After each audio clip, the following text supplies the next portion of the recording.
আসসালামু আলাইকুম। আশা করি সবাই ভালো আছেন আর আমি আলহামদুলিল্লাহ অনেক ভালো আছি। তো এই যে হাতে আমি বীজ নিয়েছি কিছু আর নিয়েছি শপিং ব্যাগ। শপিং ব্যাগের কোনো অভাব নেই আমার কাছে, কিন্তু পটের অভাব রয়েছে। তাই আমি শপিং ব্যাগগুলোই এখন আপাতত কাজে লাগাবো। যেহেতু শীতকালে যেগুলো অনেক গাছ লাগানো হয়, আর এই গাছগুলো কিন্তু গরমের সময় এত গাছ লাগে না, এত মাটিও লাগবে না, এত পটও লাগবে না। তো সেক্ষেত্রে আমি যদি অনেক পট কিনি এবং অনেক পট রেডি করে গাছ লাগাই, তো সেক্ষেত্রে আমাকে পরবর্তীতে গাছগুলো যখন উঠাবো তখন পটগুলো আমার অনেক জমা হয়ে থাকবে। তাই আমি চিন্তা করেছি এত পট এই মুহূর্তে এত টাকা খরচ করে না কিনে আমি আপাতত শপিং ব্যাগেই অনেক গাছ লাগাই। পরবর্তীতে মাটিটা আমার তৈরিও হয়ে যাবে। সবজির খোসা দিয়ে যে মাটিটা তৈরি করি, সেই মাটিটা পরবর্তীতে আমার কাজেও লাগবে। আর এতগুলো পটও আমার ম্যানেজ করার একটা কষ্ট থাকবে না।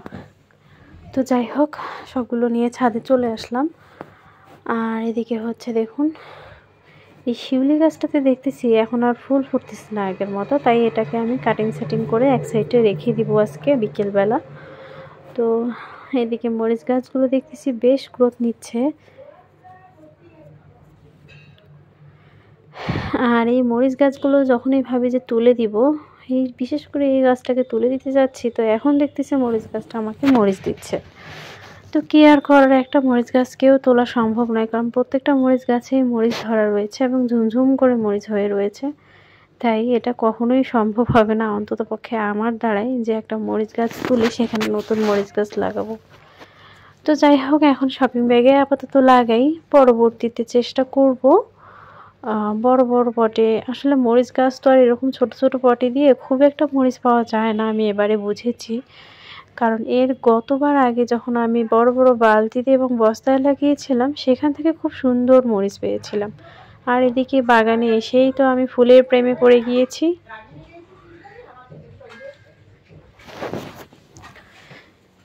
আর দেখুন, হাজারি গোলাপ গাছগুলোকে উপরে তুলে দিয়েছি, কারণ গাছগুলো মনে হচ্ছে খুব ভালো রোদ পেলে আরও বেশি গ্রোথ নেবে, সুন্দর হয়ে উঠবে। আর দেখতেছি প্রতিদিনই কুড়ি চলে আসতেছে, প্রতিদিনই নয় প্রায় দেখতেছি কুড়ি চলে আসতেছে। আমি দেখলেই ভেঙে দিচ্ছি যাতে গাছটা গ্রোথ নেয়। তো যাই হোক, আর এদিকে হচ্ছে আমি গতকাল রাতে এই যে নয়নতারা গাছটাকে রিপোর্ট করেছি, ড্রাগন গাছের গোড়া থেকে তুলে এখানে দিয়েছি। আর হ্যাঁ, এই যা এখানে আবার গাঁদা ফুলের একটা ডাল ভেঙে রয়েছে। তো কি আর করার, ভেঙেই যখন রয়েছে তখন এটাকে আমি বসিয়ে দিব কোথাও একটা, যাতে পরবর্তীতে চারা করে আমি আবার গাছ লাগাতে পারি। আর হ্যাঁ, আমি এদিকে একটা জিনিস দেখলাম, এই যে খেয়াল করুন, আপনারা হয়তো বা ভালো করে দেখতেছেন না, একটু মনোযোগ দিয়ে দেখুন। এখানে একটা কি যেন, এটার নাম কি, দেখতে প্রায় টিকটিকির মতো, কিন্তু সম্ভবত এটা গিরগিটি। তো দেখুন কত বড় এবং কত বড় লেজ। আমি ওই ডালটা দিয়ে নাড়া দিতেই ওই দিকে ঘুরে গেল, আর অনেক বড়। আমি দেখে তো ভয় পেয়ে গিয়েছিলাম। আসলে বাগানে নিশ্চিন্তে এসে কাজ করা যাবে না, একটু চোখ রাখতে হবে, যা বুঝলাম। আর এদিকে দেখুন এই গাছগুলো,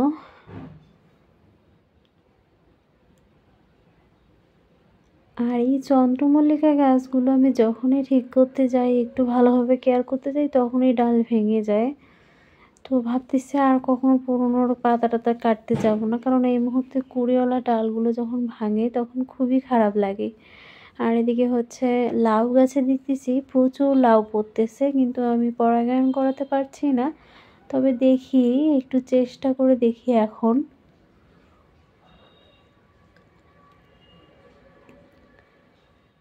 তো আমি একটু মোবাইলটা রেখে অফ ক্যামেরায় চেষ্টা করব।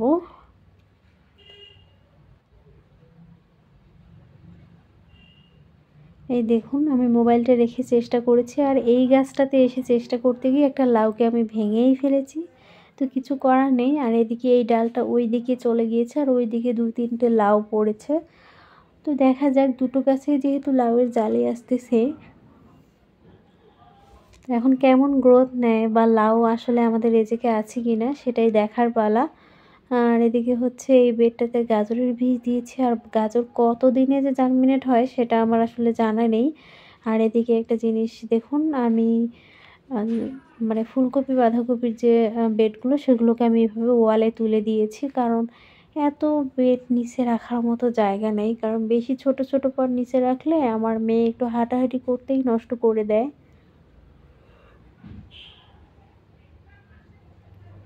আর তাছাড়া নিচে একটু জায়গাটাও সেভ হয়। আর এদিকে দেখুন, এই দুটো কাটিং আমি পরশুদিন সম্ভবত বসিয়েছি, তো এগুলো কেন জানি ঝিমিয়ে গিয়েছে। পানি তো দিয়েছি, তারপরেও ঝিমে গিয়েছে।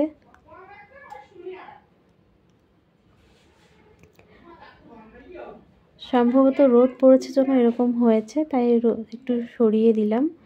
আর এই যে আমি কালকে চন্দ্রমল্লিকার কেয়ার করতে গিয়ে ডাল ভেঙে গিয়েছে, তাই এটাকে এখানেই বসিয়ে দিয়েছি। তো আর একটু ছায়ায় রাখবো যাতে রোদ পেয়ে ডালটা নষ্ট হয়ে না যায়। আর এই গাছগুলোকে আমি এদিকে এখন রোদে এনে দিব, যেহেতু 2-3 দিন পার হয়ে গেল গাছগুলো, তাই এখন রোদে রাখলে সম্ভবত গাছগুলো গ্রোথ নেবে। আমি এই গাছগুলোকে কম কম মাটিতে আপাতত বসিয়েছি, তবে যখনই গ্রোথ নেওয়া শুরু করবে তখন আমি এই গাছের গোড়াগুলোতে আরও মাটির পরিমাণ বাড়িয়ে দিব।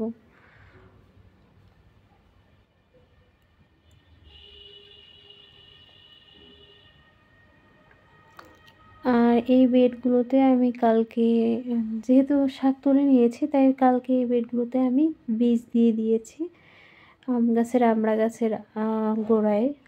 আর এই ফুলগুলো তো বেশ ভালো লাগতেছে রোদের মধ্যে।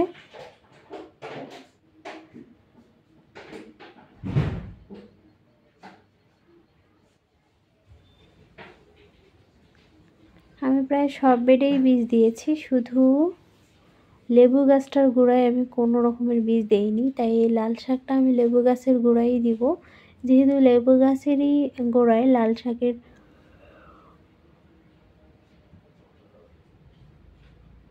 বীজ রেখেছি। মানে এর আগেও লাল শাক দিয়েছিলাম, বেশ ভালো হয়েছিল, তাই এবারও আমি দিব।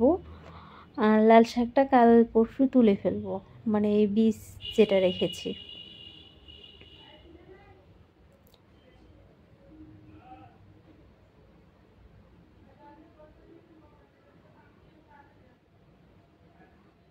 আর এদিকে আরেকটু বীজ হাতে রয়েছে, ভাবতেছি কোথায় দিব কোথায় দিব। তো পরে আমি এই কপি গাছগুলোর গোড়ায় দিয়ে দিলাম, যদি হয় তো পরে দেখা যাবে, শাক তুলে নিয়ে পরে মাটির পরিমাণ বাড়িয়ে দেওয়া যাবে।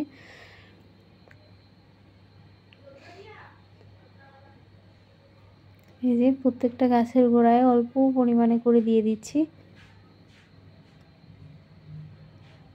যেহেতু গাছের গোড়াগুলো একদমই শুকনো, তাই আমি পানি দিয়ে দেবো, তাই তার আগেই বীজ দিয়ে দিলাম যাতে জার্মিনেট হতে সুবিধা হয়।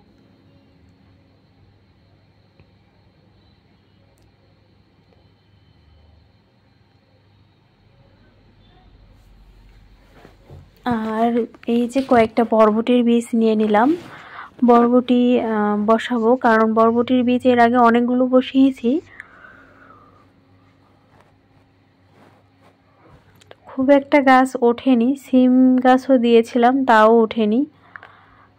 তাই ভাবতেছি এখানে দিয়ে দিই, যদি হয় তো আম গাছের গোড়াই হয়ে যাবে, কারণ বরবটিতে অনেক বেশি মাটি লাগে না। আর এইখানে বরবটি দিয়েছি, দেখুন এখানে শুধু 2টো জার্মিনেট হয়েছে, তাও তো একটা গাছ কেমন হয়ে রয়েছে, তাই এখানে আমি কয়েকটা বীজ বসিয়ে দিব। কারণ যেহেতু বীজগুলো সবগুলো জার্মিনেট হচ্ছে না, তাই কয়টা গাছ হবে না হবে সেটা তো বলা যাচ্ছে না।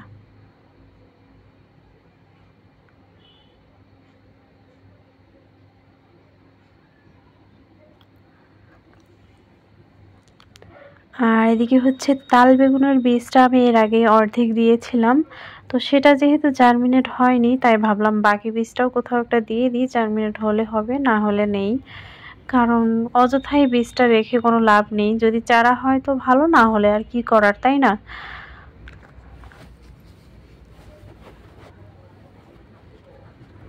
তো চিন্তা করতেছি আসলে কোথায় দিব, বীজ দেওয়ার মতো সেরকম জায়গা নেই। আসলে বাগানে এত জায়গা শর্ট না, শীতকালেই সম্ভবত এরকমটা হয়। আর আমি তো এর আগে কখনো এত গাছ করিনি, তাই এবার করতে গিয়ে খুবই হিমশিম খাচ্ছি কোথায় দিব কোথায় না দিব।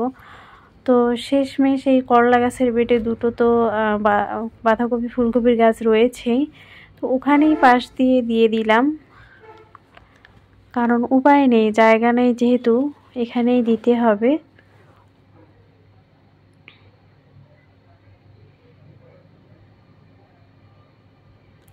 তো এখানে কয়েকটা দিয়ে দিলাম, যদি চারা হয় তাহলে তুলে ফেলবো পরবর্তীতে।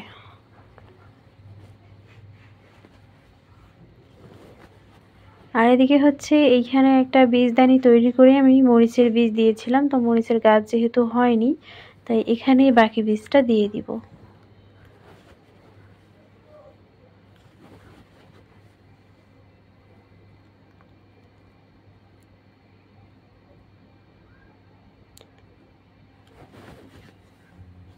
আসলে মোবাইল হাতে নিয়ে কাজ করতেছিলাম, তাই কোন দিকে ভিডিও হচ্ছিল বোঝাই যাচ্ছিল না।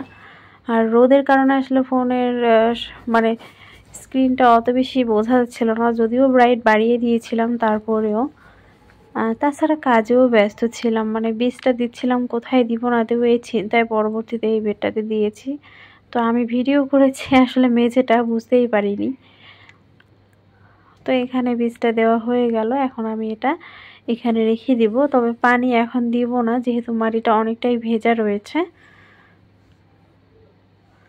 আর এদিকে হচ্ছে দুটো মরিচ গাছ দেখতেছি বেশ বড় হয়ে গিয়েছে, এখনো রিপোর্ট করা হয়নি, তাই আমাকে এগুলো আজকে রিপোর্ট করতেই হবে। তো এখন আমি আপাতত যে বীজগুলো দিলাম সেগুলোকে একটু চাকু দিয়ে এভাবে খুঁচিয়ে দিব,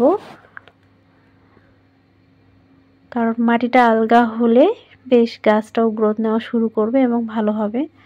তো সবগুলো গাছে আমি চেষ্টা করলাম বীজটাকে এভাবে রেডি করে নিতে।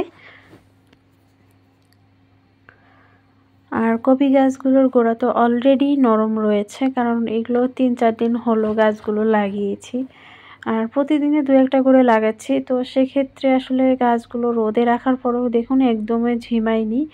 এটার কারণ হচ্ছে আমি ছোট ছোট পটে যে গাছগুলো লাগিয়ে রেখেছি সেগুলো আস্তে করে বের করে আমি আমার যে রেডি করা বেডটাতে বসিয়ে দিই, সেখানে আমি রুটটাকে কোনোভাবেই নাড়াচাড়া করি না, যার কারণে গাছটা বুঝতেই পারে না কোন জায়গা থেকে কোন জায়গায় চলে এসেছে।